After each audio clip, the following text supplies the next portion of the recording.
नमस्कार। आज के इस वीडियो में हम आगामी कॉम्पिटेंसी टेस्ट की तैयारी के लिए प्रश्नोत्तरी आज हम इस वीडियो के माध्यम से एक साथ जानेंगे।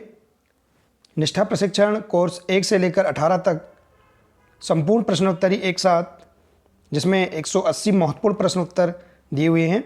आज हम इस वीडियो के माध्यम से अपनी समझ को और अधिक बेहतर बनाएंगे।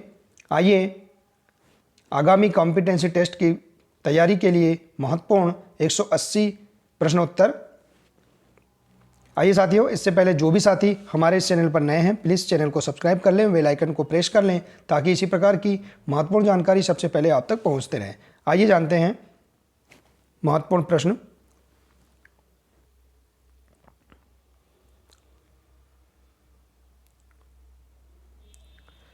निष्ठा प्रशिक्षण के सभी कोर्स क्रमांक 1 से लेकर 18 सभी कोर्स के आज प्रश्नोत्तरी हम एक साथ रिवीजन करेंगे।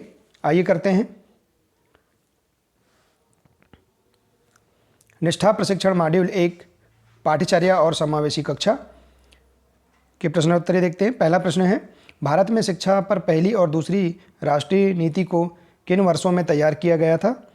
तो आंसर है 1968 और 1986 में। दूसरा प्रश्न है, निम्नलिखित में से कौन सा कथन पाठ्यक्रम के लिए मान्य नहीं है? तो आंसर है, यह भारत में विभिन्न स्तरों पर शिक्षा के लिए दृष्टि प्रदान करता है। इसी प्रकार से अगला प्रश्न है, बच्चों को निःशुल्क और अनिवार्य शिक्षा का अधिकार RTE अधिनियम कब अधिनियमित किया गया और कौन से वर्ष में लागू किया गया? तो इसका राइट आंसर है वर्ष 2009 अधिनियम और अप्रैल 2010 में लागू। अगला प्रश्न है, निम्नलिखित में से राष्ट्रीय पाठ्यचर्या की रूपरेखा के लिए कौन सा वाक्य सही है? तो इसका आंसर है सभी। ये जो तीनों ऑप्शन दिए हैं ये सभी सही हैं। इसी प्रकार से अगला प्रश्न है, समावेशी शिक्षा को बढ़ावा देने के लिए निम्नलिखित में से कौन सा महत्वपूर्ण नहीं है? आंसर है शिक्षक की सामाजिक आर्थिक स्थिति। इसी प्रकार से अगला प्रश्न है, समान विकलांगता वाले 2 बच्चे, इसका आंसर है कक्षा में शिक्षक द्वारा विभिन्न हस्तक्षेप की आवश्यकता हो सकती है। अगला प्रश्न है, राम दृष्टिबाधित छात्र है, निम्नलिखित में से कौन सा उसके लिए अभिविन्यास और गतिशीलता प्रशिक्षण के लिए सबसे उपयोगी होगा? आंसर है स्कूल भवन के स्पर्श नक्शे। अगला प्रश्न है, इन सभी को छोड़कर UDL सिद्धांत है। आंसर है व्यवहार प्रबंधन के कई साधन। इसी प्रकार से अगला है, NEP 2020 स्कूली शिक्षा के मौजूदा 10-2 डिज़ाइन किसमें बदलने का प्रस्ताव देता है? तो आंसर है 5+3+3+4। अगला प्रश्न है, विकलांग व्यक्ति अधिनियम 2016 RPWD अधिनियम 2016 समावेशी शिक्षा को शिक्षा की एक प्रणाली के रूप में परिभाषित करता है, जिसमें विकलांगता और बिना विकलांगता वाले छात्र शामिल हैं। तो इस प्रश्न का आंसर है एक साथ सीखें और सीखने के लिए प्रणाली उपयुक्त रूप से अनुकूलित है। इसी प्रकार से अगला प्रश्न है, इसी प्रकार से अब इस प्रकार से यहाँ पहले जो मॉड्यूल थे उसके 10 प्रश्न हमने जाना। इसी प्रकार से अब दूसरा मॉड्यूल है, स्वस्थ विद्यालयी परिवेश निर्मित करने के लिए व्यक्तिगत सामाजिक योग्यता विकसित करना। आइए इसके भी प्रश्न देखते हैं। प्रश्न है, इनमें से कौन एक प्रभावी सहायक की विशेषता नहीं है? आंसर है व्यक्ति के लिए समस्याओं का समाधान करना। इसी प्रकार से अगला प्रश्न, निम्नलिखित में से कौन सा संवेदनशील शिक्षक की विशेषता है? आंसर है छात्रों की आवश्यकताओं और समस्याओं के अनुरूप होना। अगला प्रश्न है, छात्रों के लिए शिक्षकों को कक्षा के वातावरण में सकारात्मक को बढ़ावा देने की आवश्यकता है ताकि छात्र अनुभव कर सके। तो आंसर है सुरक्षित और स्वीकृत। इसी प्रकार से अगला प्रश्न है, किसी अन्य व्यक्ति के दृष्टिकोण से स्थितियों को देखने में सक्षम होने की योग्यता या दक्षता को निम्न रूप में जाना जाता है। आंसर है दृष्टिकोण जानना। अगला प्रश्न है, एक शिक्षक संवेदनशीलता के गुण को चित्रित या दर्शा सकता है? आंसर है दूसरों की भावनाओं और विचारों से अवगत होकर। अगला प्रश्न है तदानुभूति है आंसर है किसी और की तरह महसूस करना और सोचना। क्या है? तदानुभूति है। अगला प्रश्न है बच्चों के समूह के बीच द्वंद्व के मामले में आप एक शिक्षक के रूप में कौन सी युक्ति का उपयोग करेंगे? आंसर है बच्चों के बीच संवाद करने में सहज बनाएंगे। अगला प्रश्न है स्कूल या कक्षाओं में स्वास्थ्य वातावरण को बढ़ावा देने के लिए शिक्षकों के गुण और कौशल इस प्रकार हैं। आंसर है संवेदनशीलता और देखभाल। अगला प्रश्न है चौकस श्रवण कौशल उपस्थित होने के लिए एक शिक्षक को छात्रों के निम्नलिखित पर ध्यान देने की आवश्यकता होती है। तो आंसर है सभी ऊपर के जो हैं क्या है? गैर मौखिक भाव, व्यवहार और कार्य और मौखिक अभिव्यक्ति। तो ये सभी इसका राइट आंसर है। इसी प्रकार से अगला प्रश्न है शिक्षक छात्रों को वास्तविक चिंता और रुचि का संप्रेषण कर सकते हैं। तो राइट आंसर है आँख से संपर्क करके। इस प्रकार से हमने मॉड्यूल 2 के जो 10 महत्वपूर्ण प्रश्न हैं उनको हमने जाना। इसी प्रकार से आइए जानते हैं मॉड्यूल 3 के महत्वपूर्ण 10 प्रश्न। विद्यालय में स्वास्थ्य और कल्याण। आइए इसके हम प्रश्न देखते हैं।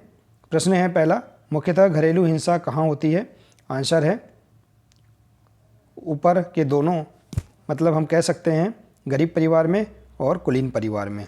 अगला है प्रश्न, इस आसन को कहते हैं। देखिए यहाँ चित्र दिया है, इस आसन को हमें पहचानना है। तो यह आसन है भुजंगासन। अगला प्रश्न है सभी भावनाएं, आंसर है व्यक्त की जानी चाहिए। अगला प्रश्न है किस आसन में बाहें ऊपर की ओर खींची होती हैं? तो आंसर है हस्तोत्तासन। इसमें बाहें ऊपर की ओर खींची हुई होती हैं। अगला प्रश्न है संतुलित आहार से क्या तात्पर्य है? तो संतुलित आहार आंसर है उचित अनुपात में प्रोटीन, कार्बोहाइड्रेट, वसा, विटामिन का समावेश ही क्या है? संतुलित आहार है।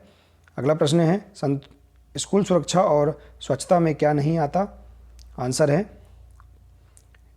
इनमें से कोई नहीं, मतलब पीने का पानी और भूकंप, अपर्याप्त स्वच्छता सुविधाएं और सड़क सुरक्षा, सांपों और किसी भी अन्य कीटों द्वारा परिसर पर आक्रमण, टूटी हुई कोई बाउंड्री नहीं होना, इनमें से कोई नहीं इसका राइट आंसर है।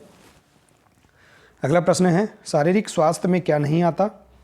तो इसका राइट आंसर है टीवी पर व्यायाम देखना, शारीरिक स्वास्थ्य में नहीं आता है। अगला प्रश्न है निम्नलिखित में से कौन सा कथन सत्य है? तो हमारे शरीर में परिवर्तन प्राकृतिक, सामान्य और स्वस्थ होते हैं, इसका राइट आंसर है। इसी प्रकार से अगला प्रश्न है शारीरिक शिक्षा में किन का समेकन नहीं किया जा सकता? तो आंसर है सभी का। इसी प्रकार से इंटरनेट, गैजेट्स और मीडिया के सुरक्षित उपाय में क्या क्या शामिल है? आंसर है अजनबियों के साथ व्यक्तिगत विवरण साझा करना। इस प्रकार से मॉड्यूल 3 के सभी 10 महत्वपूर्ण प्रश्नों को हमने देखा। इसी प्रकार से आइए देखते हैं अगला मॉड्यूल 4 शिक्षण अधिगम प्रक्रिया में जेंडर आयामों की प्रासंगिकता। इसका प्रश्न देखते हैं। आइए इसके महत्वपूर्ण प्रश्न। पहला प्रश्न है निम्नलिखित में से कौन सा वाक्य सही है? आंसर है लड़के और लड़कियों से बराबरी का व्यवहार करना चाहिए। अगला प्रश्न है जेंडर के बारे में निम्नलिखित में से क्या सही नहीं है? आंसर है जेंडर महिलाओं, पुरुषों और ट्रांसजेंडर के बीच जैविक अंतर को दर्शाता है। इस प्रकार से इसका राइट आंसर है। अगला प्रश्न है निम्नलिखित में से कौन सा कथन लड़कों या पुरुषों के बारे में एक जेंडर स्टेरियोटाइप नहीं है? आंसर है लड़के या पुरुष बच्चे पैदा करने के साथ साथ खाना भी बना सकते हैं। अगला प्रश्न है निम्नलिखित में से कौन सा गुण लड़कों और लड़कियों दोनों के लिए सही है? तो सभी स्वतंत्र, मेहनती और भावुक। अगला प्रश्न है क्या यह कथन सही है? राजनीति में सत्ता और अधिकार के पदों को संभालने में पुरुष की तुलना में महिलाएं कम सक्षम हैं। तो आंसर है नहीं, वे सत्ता और अधिकार के पदों को संभालने में पुरुष की तरह ही सक्षम हैं। अगला प्रश्न है निम्नलिखित में से कौन सा कथन जेंडर मिथक नहीं है? पहचानें। तो आंसर है लड़के और लड़कियों के बीच जैविक अंतर उनकी संज्ञानात्मक क्षमताओं से संबंधित नहीं है। इसी प्रकार से अगला प्रश्न देखते हैं। अगला प्रश्न है निम्नलिखित में से कौन सा कार्य लिंग भेद को नहीं दर्शाता है? आंसर है शेफाली पर्वतारोही बनने के लिए प्रशिक्षण कर रही है। अगला प्रश्न है पुरुषत्व और स्त्रीत्व को संदर्भित करता है? आंसर है जेंडर। जेंडर और यौन के बीच आवश्यक अंतर क्या है? आंसर है इसका यौन एक जैविक अंतर है, जबकि जेंडर पुरुषों और महिलाओं के बीच एक सामाजिक रूप से निर्धारित अंतर है।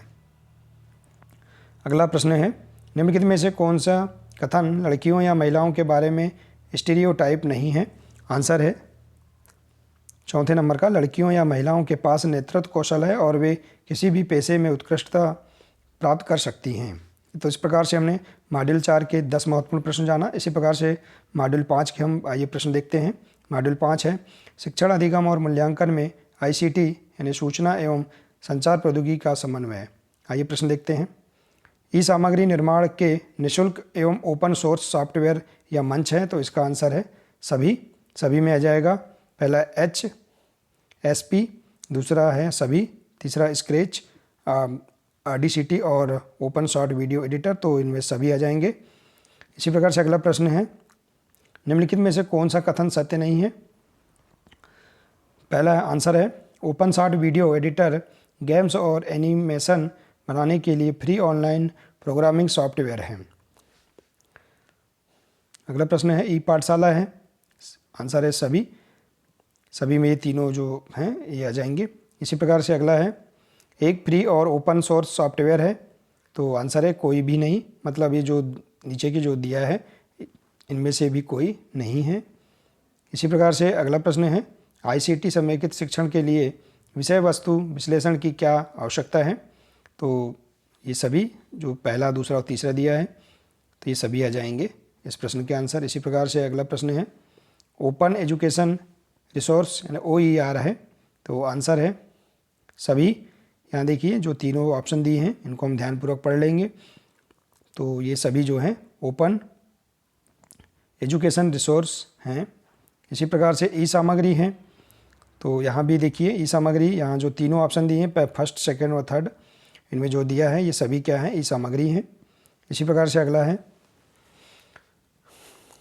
ICT कैसे अधिनियम शिक्षण और मूल्यांकन में सहयोग देती है? तो यहाँ देखिए पहला, दूसरा और तीसरा ये जो दिया है ये सभी इसका राइट आंसर है। अगला प्रश्न है अधिगम एवं शिक्षण के लिए ICT क्यों महत्वपूर्ण है? तो आंसर है तीसरे नंबर का सभी, गुणवत्ता में सुधार के लिए, शिक्षण को प्रभावी बनाने के लिए और पारंपरिक विधि में बदलाव के लिए। तो इसका राइट आंसर है सभी। इसी प्रकार से अगला प्रश्न है ICT संबंधित नहीं है? तो ICT संबंधित नहीं है किससे? कल्पना से।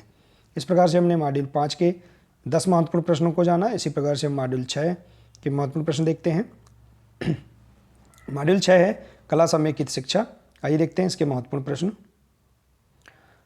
प्रश्न है कला समेकित शिक्षा के माध्यम से शिक्षक क्या विकसित कर सकेंगे?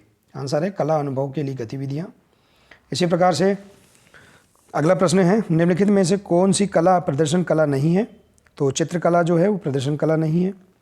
अगला आंसर है कला समेकित गतिविधियाँ इनमें से किस सिद्धांत पर आधारित है? तो अनुभव आधारित अधिनियम के सिद्धांत पर आधारित है। अगला प्रश्न है समेकित का अर्थ है? आंसर है विभिन्न पाठ्यक्रम क्षेत्रों के शिक्षण के साथ कला का संयोजन समेकित का अर्थ है। इसी प्रकार से अगला प्रश्न है कला समेकित शिक्षा की गतिविधियों को वीडियो देखने के बाद कौन सी ध्वनियाँ उंगलियों से बनाई जा सकती हैं? तो आज का राइट आंसर है बारिश की ध्वनियाँ उंगलियों से बनाई जा सकती हैं। अगला प्रश्न है विशेष ज़रूरत वाले बच्चों CWSN को निम्न में से किसके माध्यम से आनंददायी अधिगम में लगाया जा सकता है? तो आंसर है कला समेकित शिक्षा। इसी प्रकार से अगला प्रश्न है कला समेकित शिक्षा में कला को किस संदर्भ में लिया गया है? तो आंसर है शिक्षण शास्त्र का एक टूल। अगला प्रश्न है कला रूपों के एकीकरण के माध्यम से शिक्षकों द्वारा मूल्यांकन नहीं किया जा सकता। गलत, इसका राइट आंसर है। इसी प्रकार से अगला प्रश्न है गणित की विभिन्न अवधारणाएं विज्ञान, सामाजिक अध्ययन और भाषा को समेकित अधिगम के जरिए प्रभावकारी ढंग से पढ़ाया जा सकता है। आंसर है सही। अगला प्रश्न है समेकित शिक्षा निम्नलिखित में से किन क्षेत्रों के विकास में सहायक होती है? तो इसका आंसर है सभी, मनोज्ञात्मक क्षेत्र, भावनात्मक क्षेत्र और संज्ञात्मक क्षेत्र। इस प्रकार से हमने मॉड्यूल 6 के सभी 10 महत्वपूर्ण प्रश्नों को देखा। इसी प्रकार से आइए हम देखते हैं मॉड्यूल 7 विद्यालय आधारित आकलन के महत्वपूर्ण प्रश्न रिवीजन के रूप में देखते हैं। प्रश्न पहला है, गणित में सीखने की अक्षमता का आकलन निम्नलिखित परीक्षणों में से किसके द्वारा उचित रूप से किया जा सकता है? तो आंसर है नैदानिक परीक्षण के द्वारा। इसी प्रकार से अगला प्रश्न है, एक शिक्षक कक्षा के कार्य को एकत्रित कर पढ़ती है, फिर छात्रों की ज़रूरत को पूरा करने के लिए अगले पाठ की योजना बनाती हुई समायोजित करती है, वह कर रही है। तो सीखने के लिए आकलन इसका सही आंसर है। अगला प्रश्न है, सतत और व्यापक आकलन आवश्यक है। आंसर है यह समझने के लिए कि कैसे अधिगम को अवलोकन, रिकॉर्ड और बेहतर बनाया जा सकता है। इसी प्रकार से अगला प्रश्न है, निम्नलिखित में से कौन सा एक उपयुक्त प्रारंभिक आकलन कार्य नहीं है? आंसर है छात्रों की रैंकिंग। इसी प्रकार से अगला प्रश्न है, कक्षा में समूह गतिविधियों द्वारा छात्रों में निम्नलिखित में से किसे विकसित किया जाता है? आंसर है सहयोग। अगला प्रश्न है, छात्र अधिगम मानदंड हिस्सा है? तो आंसर है सीखने का आकलन। इसी प्रकार से अगला प्रश्न, निम्न में से कौन से विद्यालय आधारित आकलन की मुख्य विशेषता है? आंसर है योग्यता आधारित गतिविधि। आकलन का उद्देश्य है? आंसर है किसी चीज़ की गुणवत्ता के बारे में निर्णय लेना क्या कहलाता है? आकलन कहलाता है। आकलन का उद्देश्य है। अगला प्रश्न है, निर्देश के अंत में उपलब्धि का आकलन करना? आंसर है इसका सीखने का आकलन। इसी प्रकार से अगला प्रश्न, अधिगम का अनुवीक्षक आकलन हिस्सा है? रचनात्मक आकलन का। तो इस प्रकार से हमने मॉड्यूल 7 के सभी 10 महत्वपूर्ण प्रश्नों को जाना। इसी प्रकार से हम अगला मॉड्यूल देखते हैं। मॉड्यूल है 8, पर्यावरण अध्ययन का शिक्षा शास्त्र। आइए इसके प्रश्न देख लेते हैं।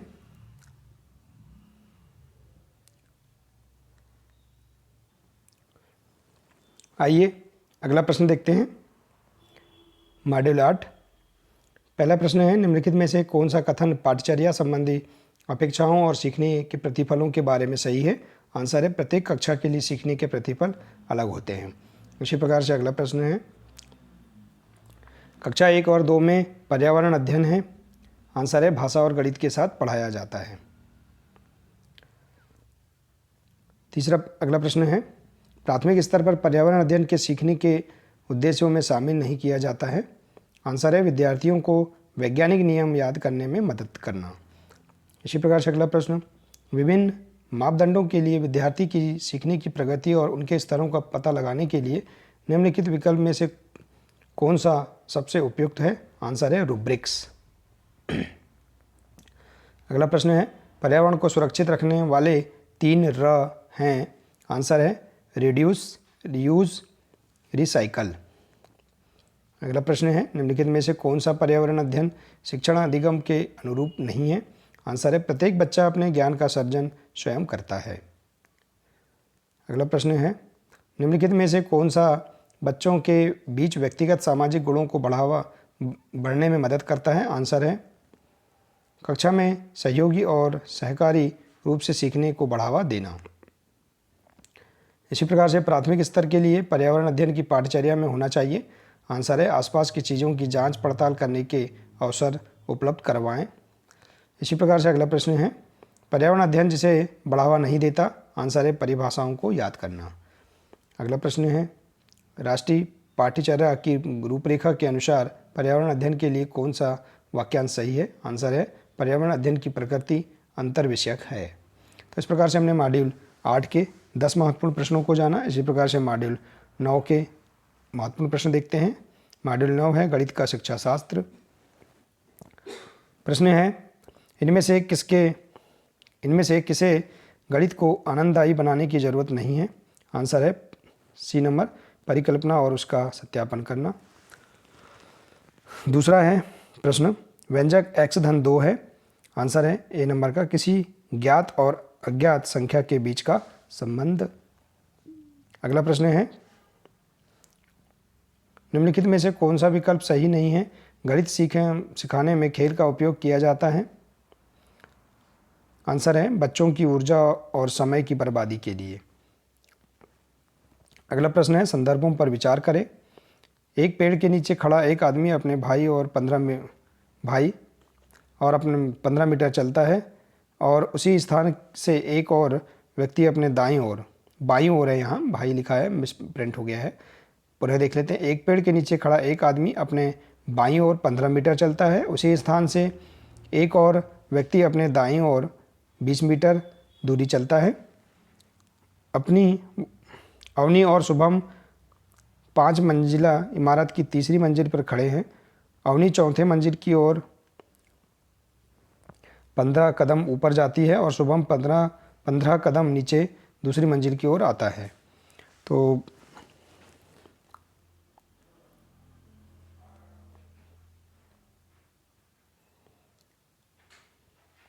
सविता ने बैंक से 10,000 रुपये निकाले और रमना ने बैंक में 5,000 रुपये जमा किए। ऐसी स्थितियां इस अवधारणा को पेश करने के लिए सबसे उपयुक्त है। तो यहाँ आंसर है इसका सी नंबर का पूर्णांक। आइए अगला प्रश्न देखते हैं।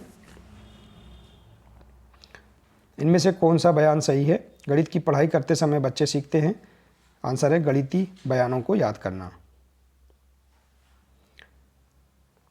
यह सही नहीं है। इसी प्रकार से अगला प्रश्न है, गणित कक्षा में बच्चों को, आंसर है गणितीय अवधारणा के बारे में उनके विचारों को पेश कर और चर्चा करना चाहिए। अगला प्रश्न है, एक प्रासंगिक स्थिति पर काम करते हुए छात्र से उम्मीद है। आंसर है इसमें शामिल गणितीय सिद्धांत की पहचान करें। अगला प्रश्न है, गणित में की गई गतिविधियां, आंसर है छात्रों को खुशी से गणित की अवधारणा को ढूंढने में योग्य बनाती हैं।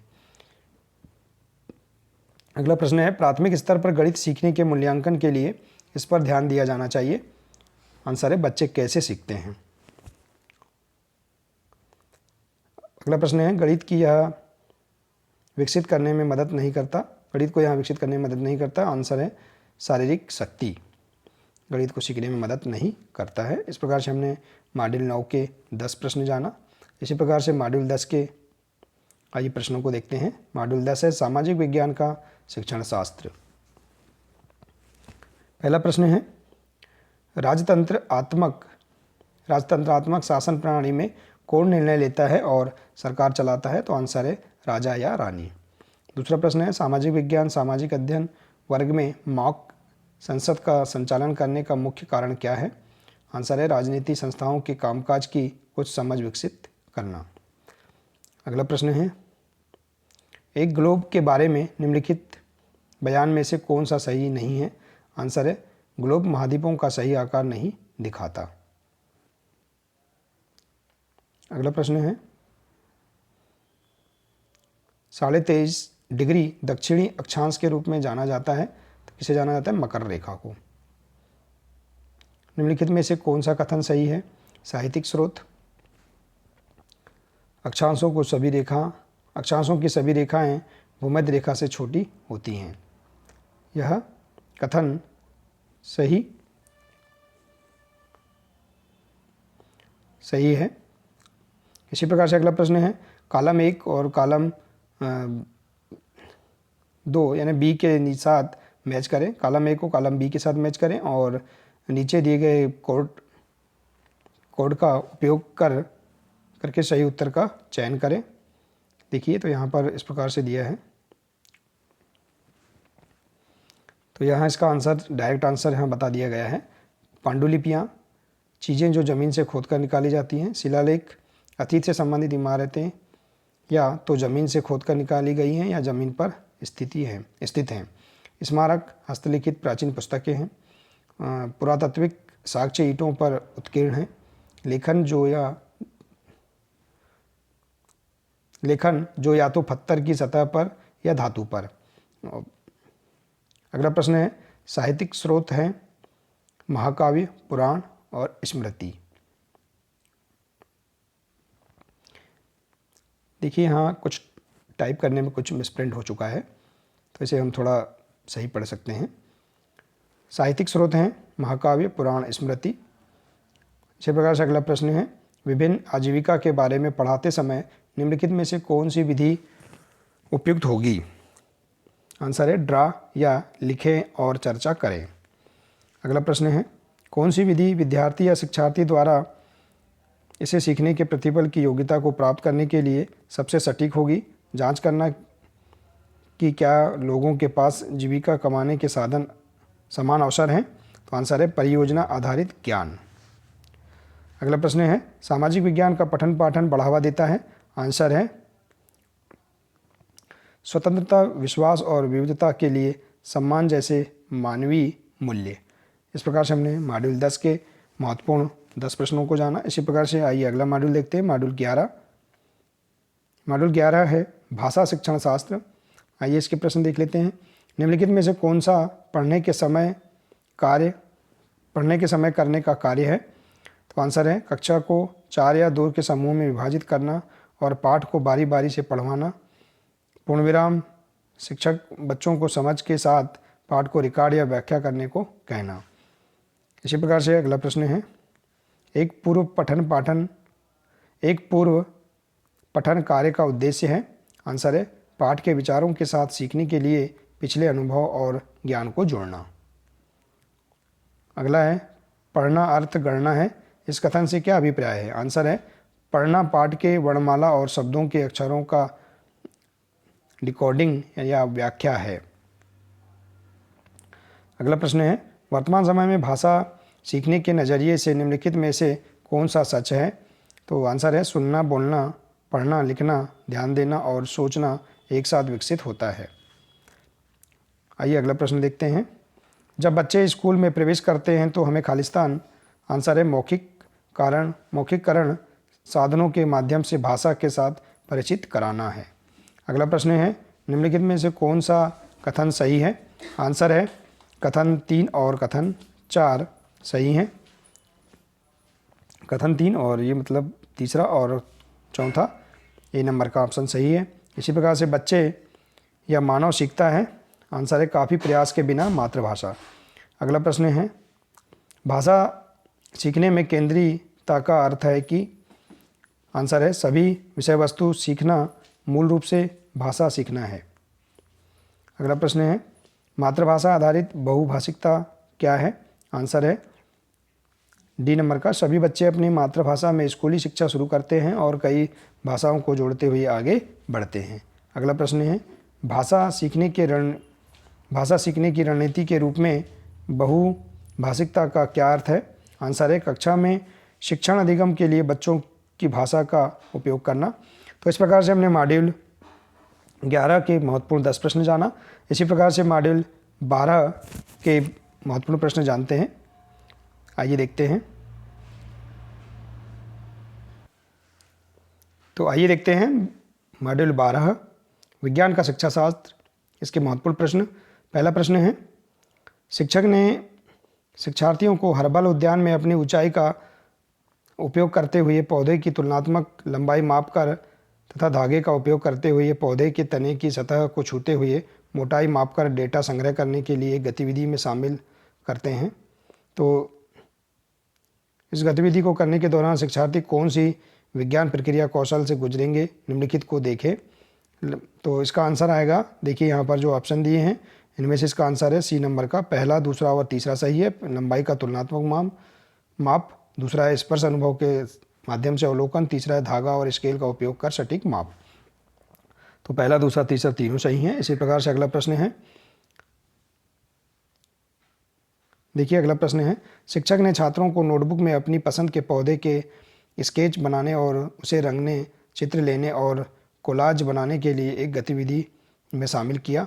आंसर है, देखिए इस गतिविधि के माध्यम से शिक्षक निम्नलिखित मुख्य अवधारणा में से शिक्षार्थी के बीच निर्माण करने की कोशिश कर रहा है। तो इसका आंसर है पौधे की वृत्तियों में विविधताएं। इसी प्रकार से अगला प्रश्न है, देखिए यहाँ पर प्रश्न दिया है विभिन्न पौधे की प्रवृत्तियों के डाटा के संग्रह के लिए कक्षा 6वीं के छात्रों के साथ एक शिक्षक द्वारा संचालित हर्बल उद्यान में प्रकृति की सैर के दौरान विषय शिक्षक ने निष्कर्ष निकाला कि कुछ शिक्षार्थी ने गुलाब के पेड़ और सुनहरे सेवर को झाड़ी बताया। शिक्षा का उद्देश्य इस प्रकृति भ्रमण गतिविधि के माध्यम से शिक्षार्थियों में निम्नलिखित में से कौन सी दक्षताओं को विकास करना है।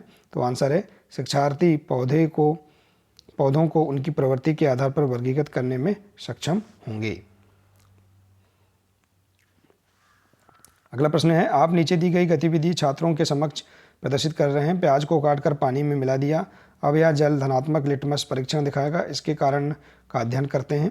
तो आंसर है, अम्ल उस विलयन में बनता है जो नीले लिटमस को लाल कर देता है। अगला प्रश्न है, छात्रों से कहा जाता है कि प्रोटीन से बने विभिन्न रेशों के बारे में जानकारी एकत्र करें। निम्न में से किसके बारे में जानकारी एकत्र करेंगे? तो आंसर है रेशम के बारे में। अगला प्रश्न है, कक्षा में घोल के बारे में चर्चा करते हुए आप एक विद्यार्थी को पानी में किसी पदार्थ को डालने के लिए आमंत्रित करते हैं। पदार्थ की निश्चित मात्रा को जोड़ने के बाद वह पात्र के नीचे दिखाई देने लगता है। आप छात्रों से कौन से निष्कर्ष की अपेक्षा करते हैं? तो आंसर आएगा इसका, घोल संतृप्त हो जाएगा। यहाँ थोड़ा प्रिंटिंग जो है मिसप्रिंट हो चुका है, इसके लिए क्षमा चाहते हैं। इसे हम कृपया सही पढ़ें। अगला प्रश्न है, आप छात्रों को यह महसूस करने में मदद करना चाहते हैं कि सभी ध्वनियाँ मनुष्य के लिए सिर्फ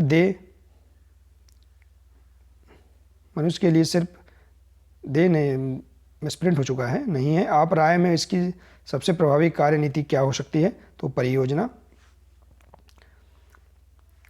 ध्वनि उत्पन्न करने के लिए विभिन्न तरीकों का परिचय कराने के लिए पड़ोसी कक्षा के एक शिक्षक अपने विद्यार्थियों को किसी भी तरीके से ध्वनि उत्पन्न करने का अवसर देने की योजना बना रहे हैं, लेकिन आप नहीं चाहते कि आपके छात्र अशांत हो। आप उस शिक्षक को क्या करने की सलाह देंगे? तो आंसर है, विद्यार्थियों को गतिविधि करने के लिए सभी कक्षाओं से दूर खेल के मैदान में ले जाएं। अगला प्रश्न है, मीरा आपकी कक्षा में एक दृष्टिबाधित छात्रा है। निम्नलिखित में से कौन सा दृष्टिकोण आप उसका समावेश सभी गतिविधियों में सुनिश्चित करने के लिए अपनाएंगे? आंसर है, सभी दृष्टिकोणों का मिश्रण।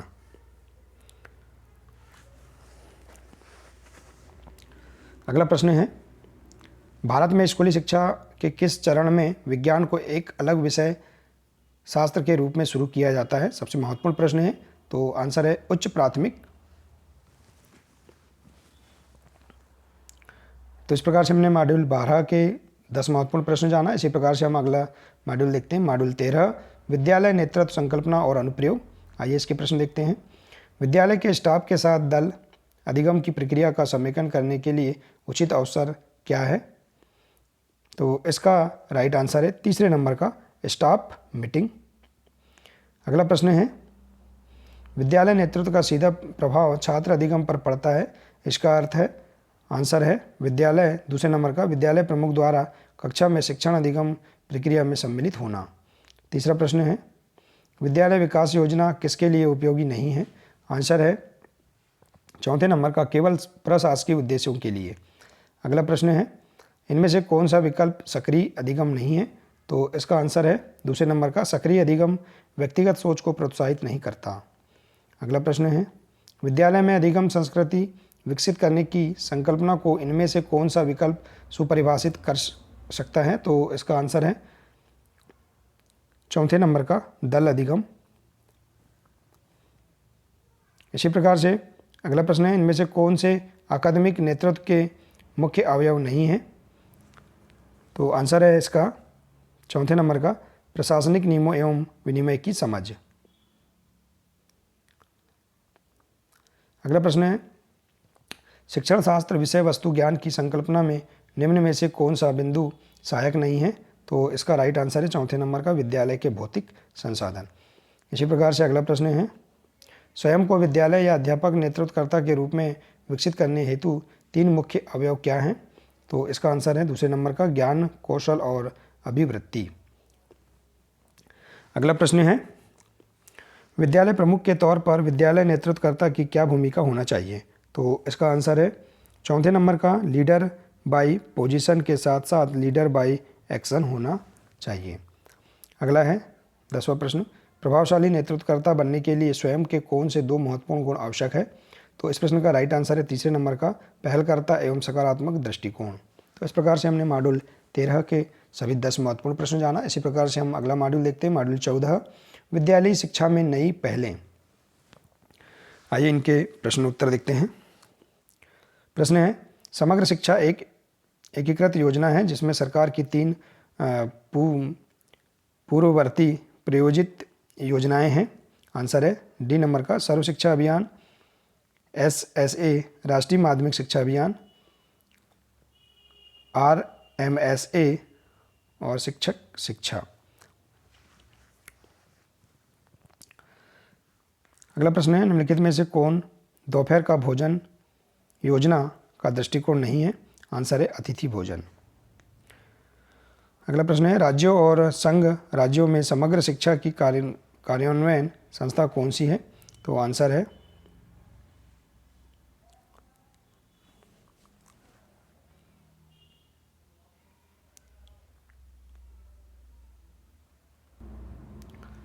तो इस प्रश्न का राइट आंसर है पहला नंबर का राज्य का खजाना।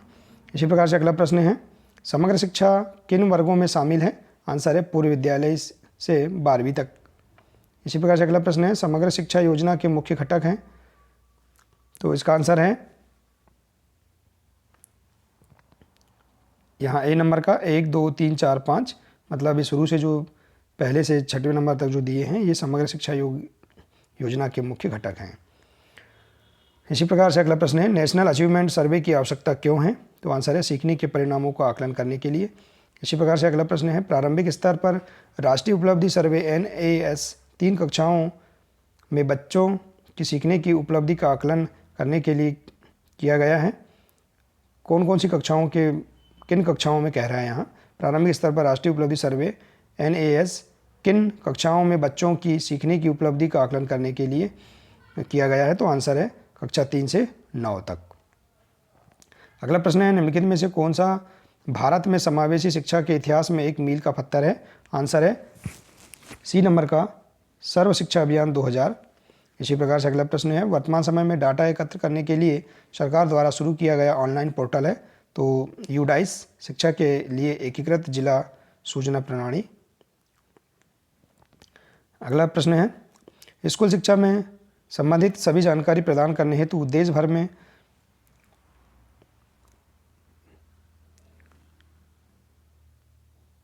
स्कूलों को जो ये संख्या दी गई है इन स्कूलों को जोड़ने के लिए शिक्षा मंत्रालय द्वारा शुरू किया गया पोर्टल है। तो इसका आंसर है शगुन पोर्टल। इसी प्रकार से अगला मॉड्यूल है मॉड्यूल 15 पूर्व प्राथमिक शिक्षा। आइए जान लेते हैं। खालिस्तान कक्षा के भीतर के क्षेत्र हैं जहां बच्चों को विकास के लिए एक विशिष्ट आयाम से संबंधित सामग्री मिलती है। तो लर्निंग सेंटर पूर्व प्राथमिक शिक्षा वर्षों के दौरान मूल्यांकन सुनिश्चित करने में मदद करता है। तो आंसर है उपयुक्त सभी। संभावित क्षमताएं विकासात्मक देरी की प्रारंभिक पहचान और डी नंबर का विशेष शिक्षा आवश्यकताएं। तो इसका आंसर आएगा उपयुक्त सभी। अगला प्रश्न है पूर्व प्राथमिक शिक्षा कार्यक्रम प्रशिक्षण में शामिल होना चाहिए? आंसर है पूर्व प्राथमिक और ग्रेड 1 और 2 के शिक्षक। अगला प्रश्न है छोटे बच्चों के खेलने के अवलोकन और आकलन के लिए निम्नलिखित तकनीकी की आवश्यकता होती है? यहाँ दिया है सभी तकनीकी पोर्टफोलियो, रेटिंग स्केल और चेकलिस्ट। तो यहाँ उपयुक्त सभी। अगला प्रश्न है संज्ञानात्मक विकास के लिए एक उप आयाम के रूप में मैथमेटिकल थिंकिंग में शामिल है? तो आंसर है आकार और स्थान की समझ। अगला प्रश्न निम्नलिखित में से कौन सा घटक या तत्व संयोजन लिंकेज स्थापित करने के लिए है? आंसर है उपयुक्त सभी, यानी प्रबंधन मैनेजमेंट कार्यक्रम के अनुसार प्रोग्रामेटिक और स्थानीय लोकेशन। तो इसी प्रकार से अगला प्रश्न है पूर्व प्राथमिक केंद्र आने वाले छोटे बच्चों के लिए आयु समूह क्या है? तो 4 से 5 साल। इसी प्रकार से अगला प्रश्न है हम पूर्व प्राथमिक केंद्र में बच्चों को सीखने के लिए प्रोत्साहित करते हैं? आंसर है विकास हेतु खेल एवं आयु आधारित उपयुक्त गतिविधियां और सामग्री। अगला प्रश्न है खालिस्तान मान्यता है कि भाषा शब्द शब्दांश तुकांत और ध्वनियों से बनी है? तो आंसर है ध्वनि जागरूकता। अगला प्रश्न है पाठ्यचर्या चलाने के दौरान पूर्व प्राथमिक शिक्षा कार्यक्रम में शिक्षण शास्त्र के 3 मुख्य तत्व या घटक हैं, क्या हैं? तो आंसर है खेल, परस्पर संवाद और परिवेश। तो इस प्रकार से हमने 10 प्रश्न जाना। इसी प्रकार से अगला मॉड्यूल है 16 मापदंड पूर्व व्यावसायिक शिक्षा। इसके हम महत्वपूर्ण जो प्रश्न हैं उनको जान लेते हैं। आइए प्रश्न है योग्यता एक खालिस्तान और औसत दर्जे का ज्ञान एवं कौशल है? तो आंसर है अवलोकनीय। अगला प्रश्न है, शिक्षा का व्यावसायिक विकास खालिस्तान और बुनियादी तकनीकी कौशल के साथ साथ उच्च माध्यमिक स्तर पर स्कूली शिक्षा के वर्षों के दौरान सामान्य शिक्षा के विकास का प्रावधान है और इसके लिए माध्यमिक स्तर के बाद व्यक्तियों को रोजगार में वृद्धि करना और उन्हें रोजगार के अवसर के लिए तैयार करना। तो इसका आंसर है डी नंबर का जेनेटिक। अगला प्रश्न है, महात्मा गांधी ने 1937 में कहा था कि मैनुअल खालिस्तान और कारिक को परीक्षा में जगह मिलनी चाहिए, तो उत्पादक को, मैनुअल और उत्पादक को। अगला प्रश्न है, अब पूर्व व्यावसायिक शिक्षा को समग्र शिक्षा के तहत कक्षा 6 से खालिस्तान तक स्कूली शिक्षा के व्यावसायीकरण के रूप में परिकल्पित किया जा रहा है, तो कक्षा 6 से 8। अगला प्रश्न है, पूर्व व्यावसायिक शिक्षा न केवल किताबी ज्ञान और ज्ञान के अनुप्रयोग के बीच की सीमाओं को कम करती है, बल्कि अब बच्चों के कार्य क्षेत्रों में कौशल की आवश्यकताओं को भी उजागर करती है। इस प्रकार से उनकी मदद करती है। तो आंसर है सभी, मतलब ये जो 3 आंसर दिए हैं ये सभी क्या है, इस प्रश्न के आंसर हैं। अगला प्रश्न है, रोजगार कौशल मॉड्यूल को 9वीं से 12वीं कक्षा तक व्यावसायिक पाठ्यक्रम के भाग के रूप में पेश किया गया है। उसमें संचार कौशल, स्वप्रबंधन कौशल, सूचना एवं संचार कौशल और हरित कौशल शामिल है। तो आंसर है उद्यमिता कौशल। अगला प्रश्न है, भारतीय शिक्षा आयोग को हंटर कमीशन 1882 के नाम से भी जाना जाता है, जिसमें कहा गया है कि विश्वविद्यालय के पाठ्यक्रमों प्रवेश परीक्षा के लिए छात्रों को तैयार करने से पहले 2 विशिष्ट धाराएं होनी चाहिए और इसकी खालिस्तान व्यवसाय के लिए, व्यवहारिक के लिए। अगला है, शिक्षा पर राष्ट्रीय नीति ज्ञापित है। व्यावसायिक शिक्षा के सुव्यवस्थित एवं कठोरता में लागू कार्यक्रम की शुरुआत प्रस्तावित शैक्षिक पुनर्गठन में महत्वपूर्ण है, तो 1986 में। अगला प्रश्न है, कार्य अनुभव को खालिस्तान के रूप में जाना जाता है, तो आंसर है सामाजिक रूप से उपयोगी उत्पादक कार्य के रूप में जाना जाता है। अगला प्रश्न है, ईश्वर भाई पटेल समिति 1977 ने SUPW को एक उद्देश्यपूर्ण सार्थक के रूप में विघटित किया। खालिस्तान जिसके परिणाम स्वरूप वस्तुओं सेवाओं का काम होता है जो समुदाय के लिए उपयोगी हैं, तो मैनुअल, इसका आंसर आएगा मैनुअल। इस प्रकार से हमने इसके 10 प्रश्न जाना। इसी प्रकार से अगला मॉड्यूल है मॉड्यूल 17, कोविड-19 परिदृश्य विद्यालय शिक्षा में चुनौतियों का समाधान। आइए जानते हैं इसके महत्वपूर्ण प्रश्न। प्रश्न है पहला, दुनिया भर में हाल ही में खोजी गई संक्रामक बीमारी कौन सी महामारी बन गई, तो कोविड-19। अगला प्रश्न है, विद्यालय में सामाजिक दूरी को बनाए रखने का प्रभावी तरीका क्या है, आंसर है छात्रों के क्रमांक के अनुसार वैकल्पिक दिवसीय विद्यालय की शिक्षा। अगला प्रश्न है, कोरोना वायरस के कारण होने वाला कोविड-19 रोग किस प्रकार का रोग है, तो आंसर है संक्रामक रोग है। अगला प्रश्न, छात्रों के अधिगम के परिणाम का समय समय पर मूल्यांकन खालिस्तान और शिक्षण विधियों में मदद करता है, तो आंसर है शिक्षण अधिगम प्रक्रिया में सुधार करने में। अगला प्रश्न है, किसी व्यक्ति को कोविड-19 महामारी से संक्रमित होने से बचाने की सबसे उपयुक्त विधि कौन सी है, तो आंसर है सामाजिक दूरी। महामारी की अवधि के दौरान छात्रों के मानसिक कल्याण के मुद्दे को संभालने के लिए सबसे प्रभावी उपाय कौन सा है, आंसर है शिक्षक परामर्शदाता। अगला प्रश्न है, छात्रों को कोरोना वायरस के प्रसार से बचाने के संबंध में विद्यालय में सुरक्षा सुनिश्चित करने के लिए कौन जिम्मेदार है, तो आंसर है सभी हितधारक। अगला प्रश्न है, वैकल्पिक दिवसीय विद्यालय मॉडल को कारगर बनाने में कौन सी प्रमुख चुनौती नहीं है, आंसर है अध्ययन सामग्री। अगला प्रश्न है, कोविड-19 एक व्यक्ति से दूसरे व्यक्ति में कैसे संचालित होता है, आंसर है खांसने छींकने से। अगला प्रश्न है, छात्रवासियों या हॉस्टलर्स के लिए सुरक्षित संगरोध क्वारंटाइन सुविधा की व्यवस्था शुरू करने का सही समय क्या है, तो विद्यालय को पुनः खोलने से पहले। अगला है, इस प्रकार से हमने यहाँ 10 प्रश्नों को जाना। आइए अगला मॉड्यूल देखते हैं। अगला मॉड्यूल है मॉड्यूल 18, अधिकारों की समझ, यौन शोषण और पॉक्सो अधिनियम 2012।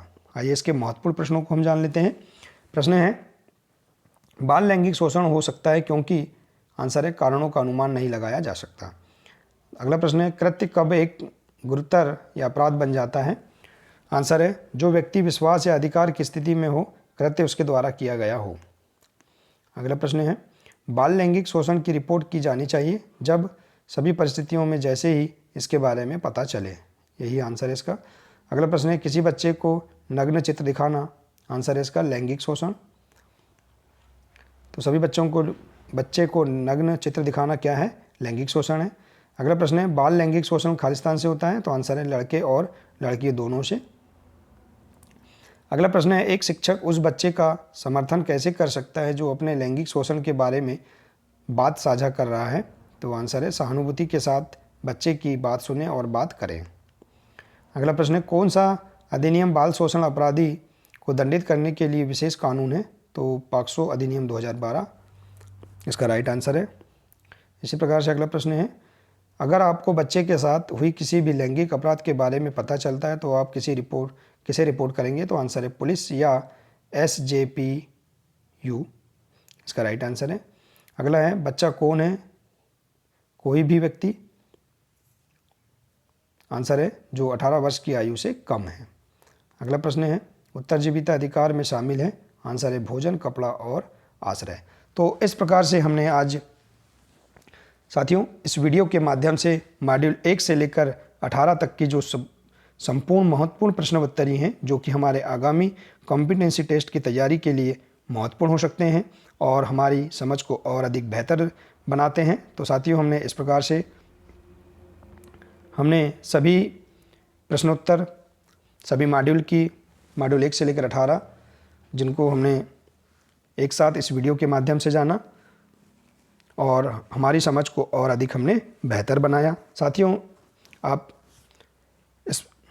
इन प्रश्नोत्तरों को अपनी नोटबुक में निष्ठा डायरी के रूप में आप बना सकते हैं, इनको नोट डाउन कर सकते हैं, जो हमारे आगामी आकलन परीक्षा के लिए बहुत महत्वपूर्ण हो सकते हैं और हमारी समझ के लिए भी महत्वपूर्ण हो सकते हैं। तो साथियों आपको अगर मेरा यह प्रयास अच्छा लगा हो तो प्लीज़ इसे अधिक से अधिक शेयर करें, लाइक करें और अंत में मेरे चैनल को सब्सक्राइब अवश्य करें ताकि इसी प्रकार की महत्वपूर्ण जानकारी सबसे पहले आप तक पहुंचती रहे।